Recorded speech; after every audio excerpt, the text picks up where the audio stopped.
The Truth in This Art. I am your host, Rob Lee, and this is your source for conversations on arts and culture.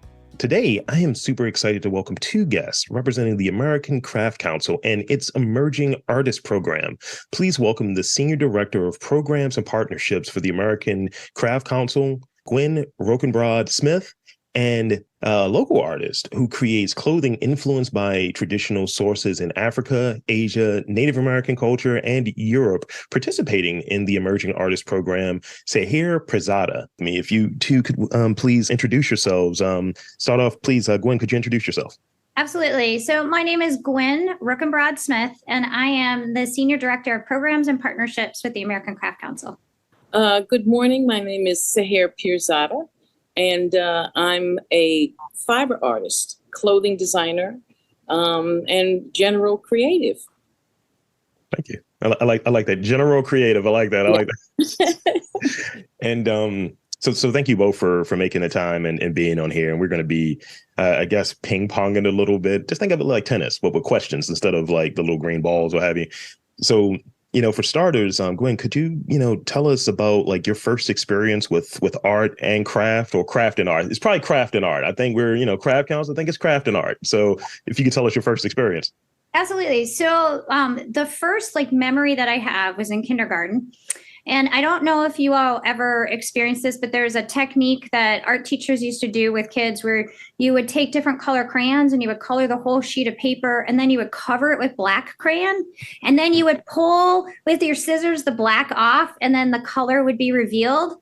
And I made a turkey in that process that got entered into a contest, and it actually it was like a calendar contest. And of course, we all know it was a turkey. So it was the month of April, right? No, I'm just kidding. It was actually the month of November that it ended up being the image for the month of November. And way back when we had printed calendars, that was my first award, my first realization that maybe I could make something that people would admire and appreciate, and actually even maybe really enjoy and find beauty in.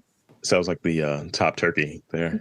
It was a top turkey, but I'm very corny. I am very corny. Well, and you could tell me too, right? Because it's the month of April, right? So Sehar, could you tell us about your first experience with craft, with art, with general creativity? Well, my family was a family of artists. So very, very early on, I was sewing and drawing, and my mother was professional artist. She was the first African-American medical illustrator trained here at Hopkins in the 50s. So we were always immersed in art, and my grandmother made me sew, hand sewing, at an early age, which still today I don't like.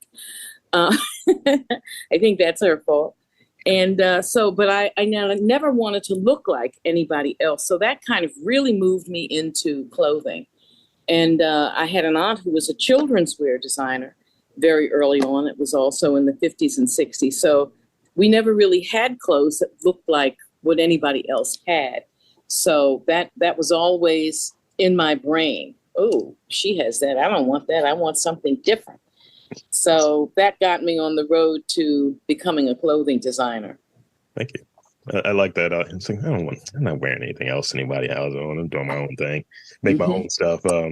Every now and again, I work with sort of some of the local makers here, and I'll get I can go to Redbubble and get a bunch of merch made and shirts made, but it all looks the same, and people like it, but it all looks the same. So I'll go to some of my maker friends and it's like, can you do this in your style, your interpretation? Because I want something unique.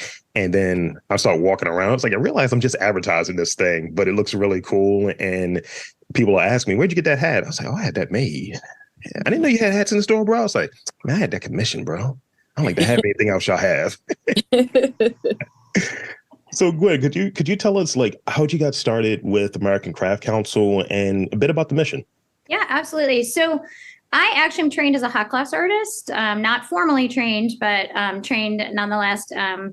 actually weirdly had an opportunity to travel to Chiang Mai, Thailand in 1998 to help build an American living over there, a hot flash shop with a friend of mine. And after helping build it, I learned to blow glass. So I actually, when I came back to the States, started practicing my glass full time. This was 27 years ago, and actually did do the show circuit.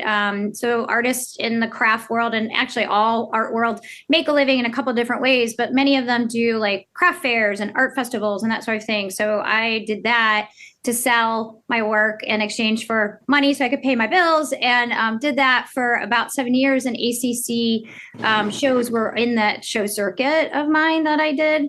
And so I've been part of the American Craft Council in some iteration since 1998 and have been a member. When I moved more kind of solidly into focusing on arts administration, because I fell in love with an artist. And so he is way more talented than I. And so I wanted to give him the space to practice his creative practice. And I moved into more of the arts admin side of things. I've been involved kind of with the American Craft Council through a variety of their projects. And then in March of 2021, they hired me as a consultant to help them reimagine a program and go back to the funder and ask them if we could use the money in a new way. Because of the pandemic, things, our in-person marketplaces had paused, and that was what the funding originally was for.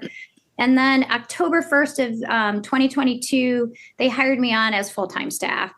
So I've kind of had this really interesting kind of relationship with ACC throughout the 27 years in the craft world. Wow. So I want to double up actually, because you touched on it a little bit there. So could you tell us more about your role as Senior Director of Programs and Partnerships? Yeah, absolutely. So technically, my job description calls me the chief strategist, which really makes me laugh a lot because it sounds super important. But apparently, my job is really to help evolve programs that really can create more meaningful value to craft artists. And we serve craft artists from the emerging craft artist to someone who's more advanced in their career and more established, and really help kind of broaden the relationship between craft and our society. Thinking about using that, leveraging the unique capacity craft has to create more connections and vibrant, sustainable, just communities. So that's kind of what the role says I need to be doing. In general, I work with all the program managers and directors that run each different program, and we're working together to kind of see how do we need to evolve today on a I want to say endemic world, right? A post-pandemic, kind of more into the endemic world, and create programs that continue to support the way craft artists have evolved over the last 3 years, because that acceleration of evolution in the craft world and the art world happened during the pandemic pretty drastically. And so we really need to kind of figure out, coming on the other side, how do we continue to support artists who have found many different ways to make a living in the field? Thank you. Yeah. Sehar, could you tell us about your work or what have you, as I'm learning that, working with and being part of the program that we'll discuss a little bit more later, but at least want to give you the space to speak about your work, your process, and like ultimately, when did you get to this stage, sort of this body of craft, this body of work? Well, although I still consider myself an emerging artist, because I think until we're comfortable financially from our art, you still feel like you're emerging. And I started creating my own patterns on fabric.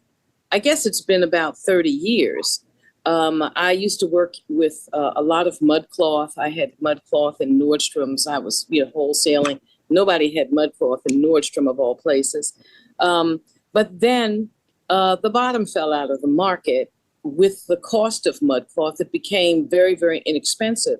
So my husband, who is from Pakistan, said, why don't you learn to block print? And I've been block printing my own fabric for many, many years now. And that is the core of what I do. And I've found it very, very fulfilling, because it's not so easy to be copied. You still get copied, which is okay, but it's complimentary, but not at the same time. But So that's kind of how I work, and I print on any kind of fabric, from natural fibers to polyester, anything that will hold the print. And I just have a love of fabric and patterns, and it's made the work much more interesting.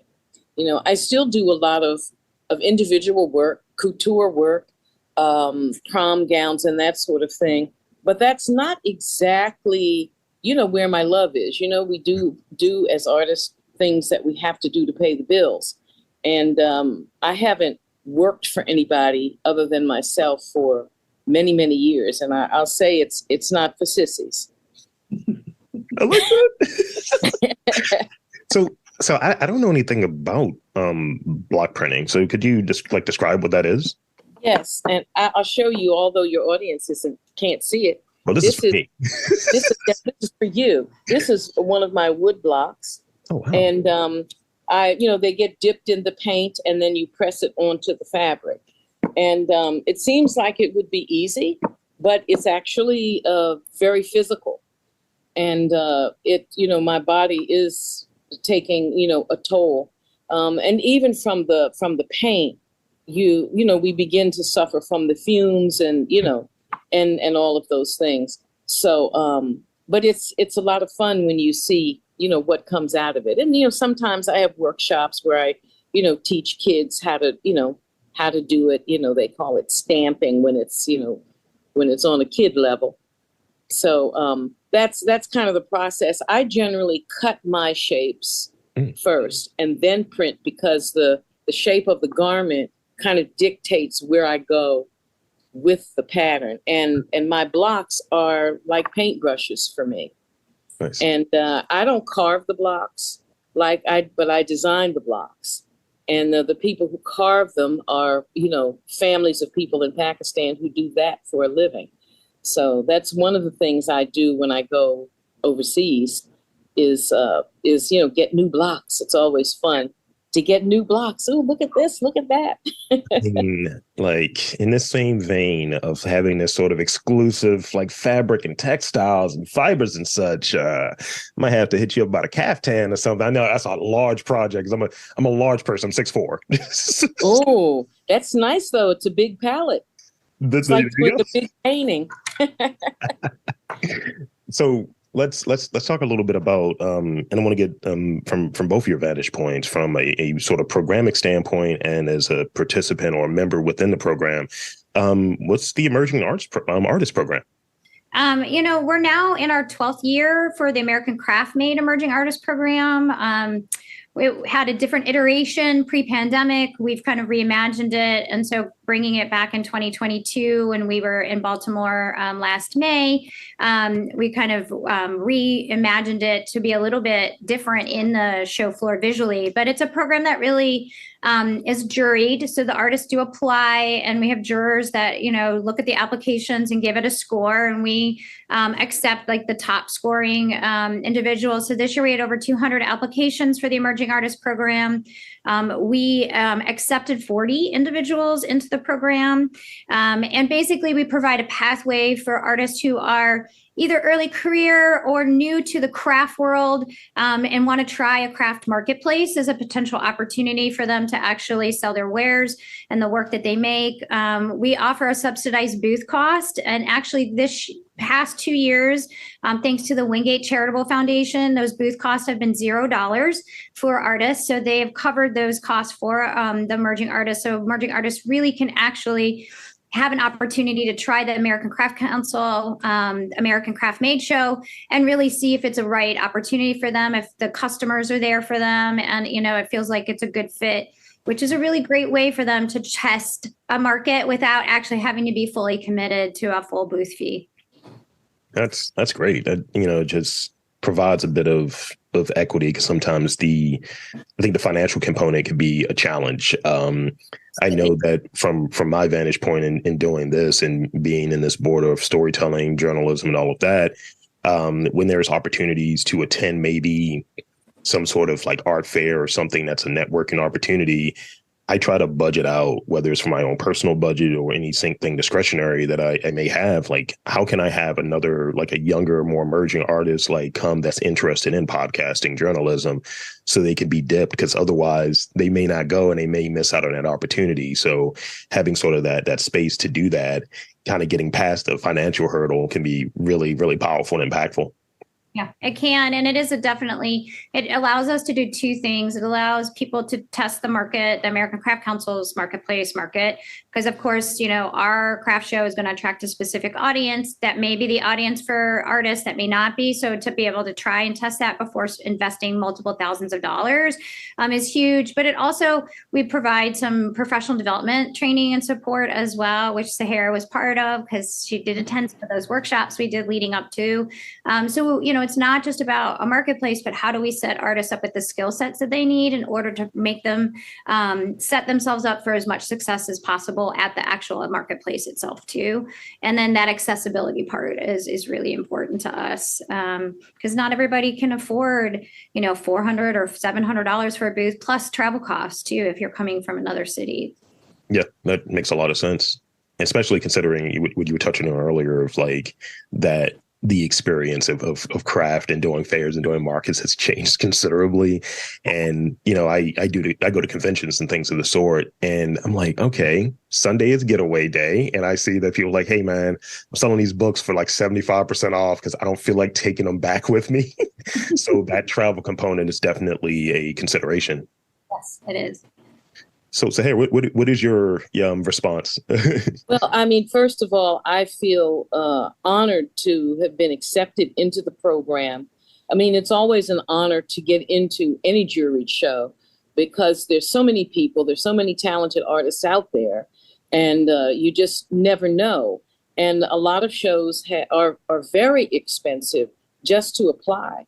Even locally here in Baltimore, Artscape, which Baltimore is so well known for, I've never been able to really do it because of the expense of applying. I never have the money right at the time I need to have it to apply. Something else is due, a bill is due, and you have to plan so far in advance also. These things are not, we're having a party, come and take a booth on the weekend. These things, you have to have kind of a year plan. And for many artists, I never have money that far in advance to even be sure of where I'm going to go. And I've never been able to do the circuit in that way. Yeah. I stopped kind of midway to take care of my parents. So I, stopped working. I really had the backing of family and, and friends, customers I've had over the years. So most of my selling has been, just direct. I've had an occasional subsidized shop, originally from DC, so that was in Washington. Now I'm Baltimore based, and it's a real honor. I've been waiting for years to get into the ACC, so I'm really excited to see. Usually I don't have a problem selling my things. Everybody seems to like them, but you never know. You never know when you go to a show, no matter how much you paid and no matter how much someone else is making, you never know how much you're going to make. So we have to pre-produce product in order to have product on hand to sell. Yeah. Hopefully we can take orders also. Some of us do that when we're at shows, but I'm really excited. I've been, working hard to develop enough merchandise to make a great showing.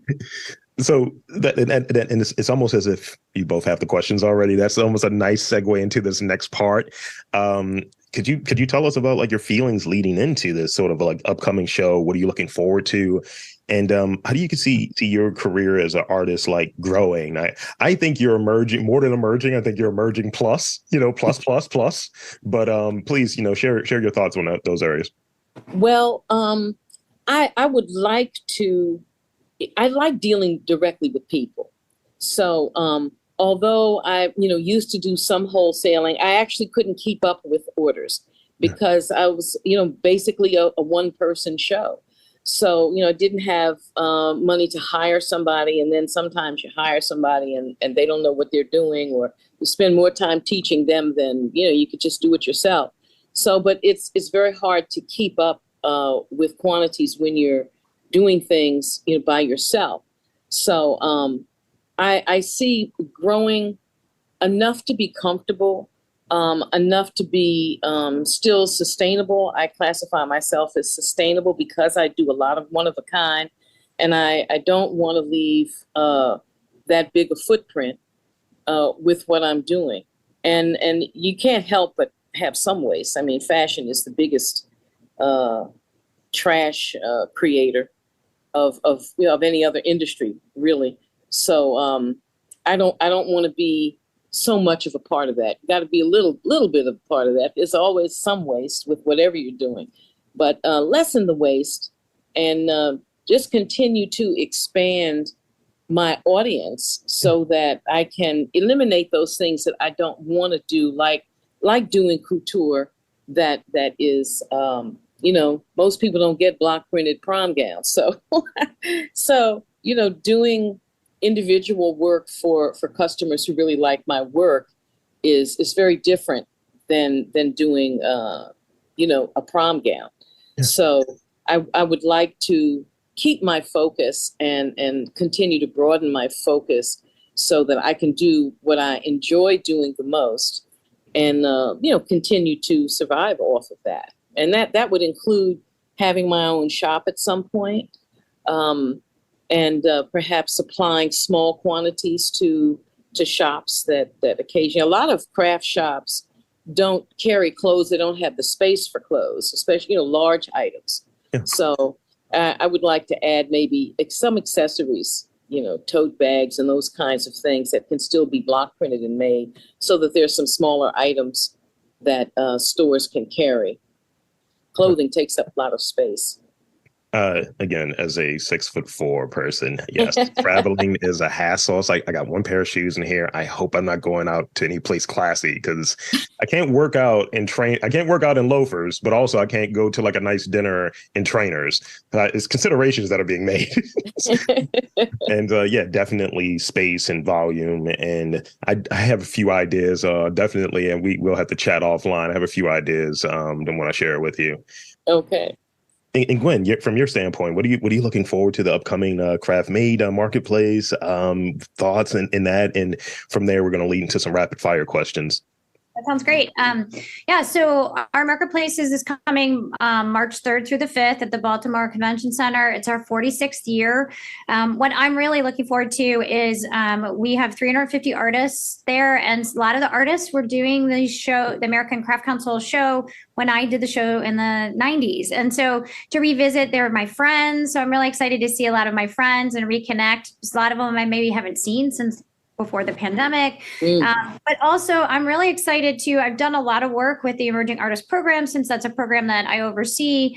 And I'm excited to actually meet a lot of the emerging artists like Sehar in 3D because I've had a lot of opportunity to get to know them online and really actually see their work in person, because most of the work and the experience I've had with their work and the interactions all been digital. And so I just love being able to see things, touch things, pick things up, try things on when it comes to clothes. And so I not only am excited to kind of reconnect with old friends, but meet and make new ones, and then see just really amazing products that get me very excited. I try to kind of embrace what I call a handmade life. And so most of the things in my home, most of the things that I drink from at home, all are handmade. And it's just kind of it really embraces my ethos of my way of living, because yes, fashion in particular is one of the most wasteful sectors out there. And so like a lot of our fashion artists that make clothing and accessories really work to be as sustainable as possible and have that small footprint. So to be able to support them, because I will shop the show as well, even though I'm working and it's my job, because I love supporting artists, and then acquiring new things, of course, is really wonderful. And then knowing that you're buying high quality handmade objects made from, a really special person who has a beautiful creative vision, like just really excites me. Thank you. That's great. That's great. So this is the sort of rapid fire portion, and I want to try to get answers from both of you on this. So you got four of them. They're a little bit all over the place, but I think it, allows for a person to get under the hood and kind of understand the guest a little bit more from maybe a different context. So here's the first one. And again, it's back and forth, rapid fire, don't overthink it. Let's say, let me frame it this way. Let's say we exclude any health restrictions, right? Any health issues that can come out of it. What is a meal that you could eat every day? Mine is probably chips. You know, particular flavor? Because I mean, we're talking chips now. I mean, you got big chip here. Plain, just Utz Ruffles with lots of salt. Definitely, I like that framing of adding. So don't worry about the health component. Because you're like, yeah, a lot of just all. Yeah, when you added that opened the doors. I don't know if that's really a food, but. I mean, mine is not near exciting as chips, but apples. I love pink lady apples are my thing. So a pink lady apple with peanut butter every day for lunch. Ooh, oh my! I do eat an apple a day. That's nice and healthy. Chunky or creamy peanut butter? Creamy natural peanut butter. None of this like artificially sweetened peanut butter stuff. Got it. We always have some in the crib. I'm definitely a chunky guy, and I try to get I have some peanut butter downstairs that is very bougie, and it was like I think $13. So we'll see. But we keep some of the garbage peanut butter, if you will, on the side because we have like a 90-pound sheeperdoodle, and he's very food motivated, and he eats peanut butter before he goes to sleep. Oh, that's wow. That's like tucking him home. We have a dog peanut butter, and then we have a human peanut butter in our cabinet. Dogs love their peanut butter. I get that, Rob. I get it. For whether it's in your let's frame it as career. What has gotten you further in your career? Book smarts or street smarts? Street smarts for me. Yeah, I would say street smarts. Although I appreciate what I've learned from books, and I certainly appreciated all of the preparing that the ACC, nobody else does that. Yeah. Nobody else offers any help. And I really appreciate that. And, sometimes there are things that you already know, but there's so many things that you might not have thought of. So a little of both, really. Yeah. I mean, I went to school for my MBA, so I certainly have the books, smart education, opportunity, and privilege. But it's a lot of it is really the street smarts that I found, understanding how to navigate humans and human personalities. And, that they don't teach you necessarily unless you go to school for psychology, right? And so learning how to navigate that, move through the world, making connections, making authentic connections, which I think are really important. Mm-hmm. Sometimes I think the book smarts gets in the way for people to feel comfortable with being their authentic self. And so while there's a benefit for the book smart, I think it's definitely the street smart for me. Mm-hmm. Yeah, I hear that. That hits because I think, the book smarts in some regards may provide sort of that foundation, but the street smarts gives you the way to apply it in the lab in real life in practice. It's like 100%. From theory to practice, Mm-hmm. What's the most recent song you listen to? I'm a big music guy. I always have something in my ears. I'm always listening to something. I think I was listening to Alicia Keys' Diary before I got on here on a loop. I think it played 10 times in a row. I was like, man, this song still slaps. So what's the most recent song you listened to? Goodness. Mine would be, I'm costuming a show, which I do every year for a high school in Prince George's County.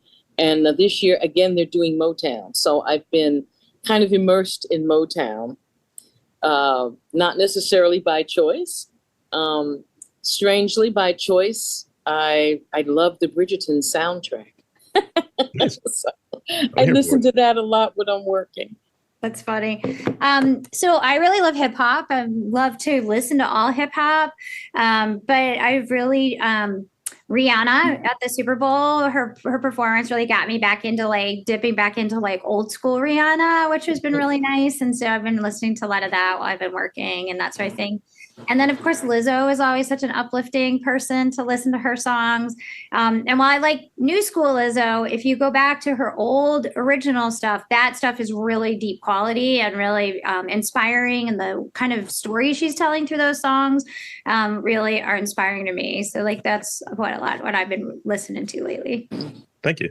And definitely I think the Super Bowl and that sort of stuff, definitely you can look at the metrics and you can see the number of streams that go up, for a person, or even when there's a biopic that comes out. I think the last movie I saw in theaters, so one of the last movies I saw in theaters was the Whitney Houston biopic. And I just had like the playlist going. So, when the algorithms hit you, it's like, oh, well, you love this new Whitney Houston remix. I was like, I wasn't looking for that, bro. Like I'm enjoying this. I'm enjoying this era. So this is the last one, and this is really the shortest one, I think. Coffee or tea? What's your preference? Tea for me.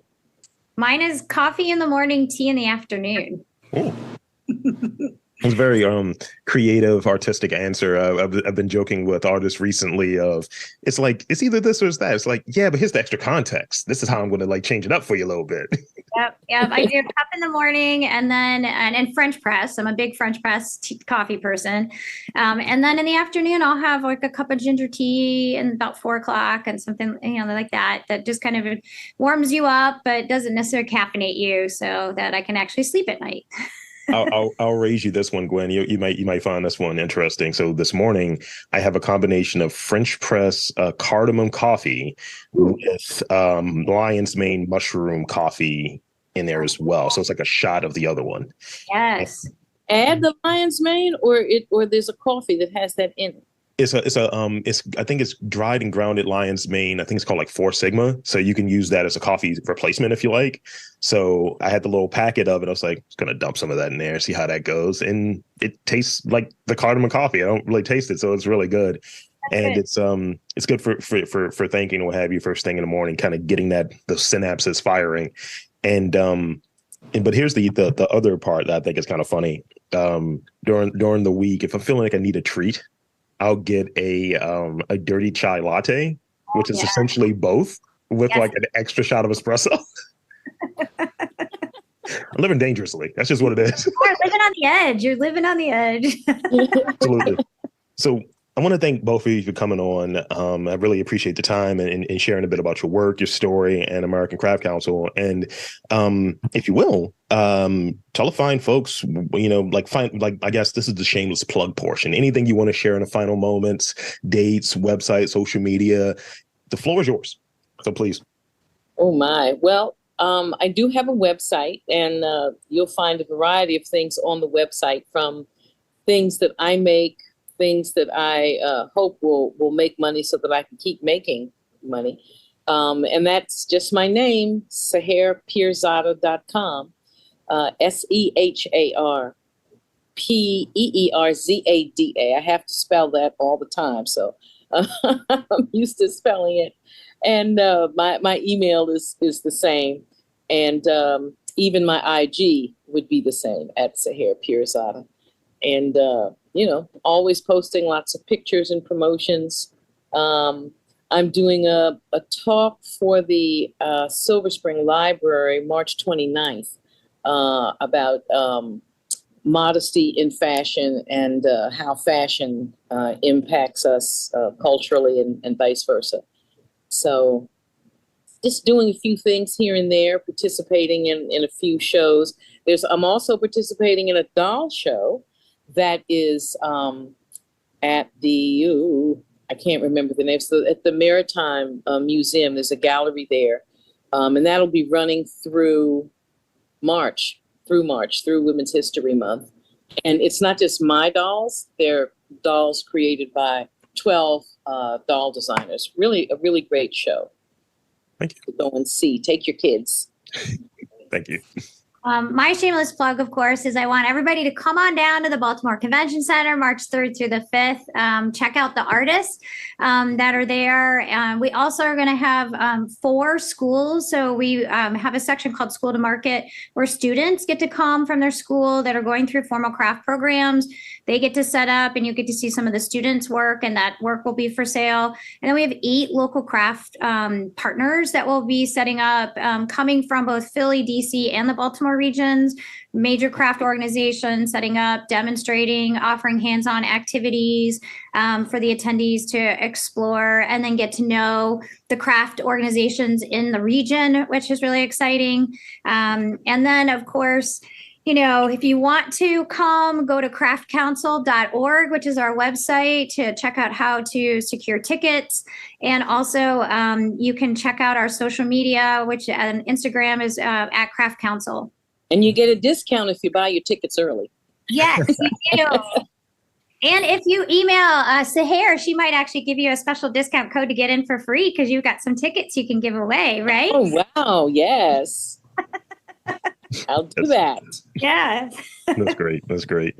And there you have it, folks. I want to again thank Gwynne Rukenbrod Smith and Sehar Peerzada for coming on to the podcast, representing the American Craft Council. Go to the American Craft Council. Check out the fair. Check out the market. I'm Rob Lee, saying that there's art, culture, craft in and around your neck of the woods. You just got to look for it.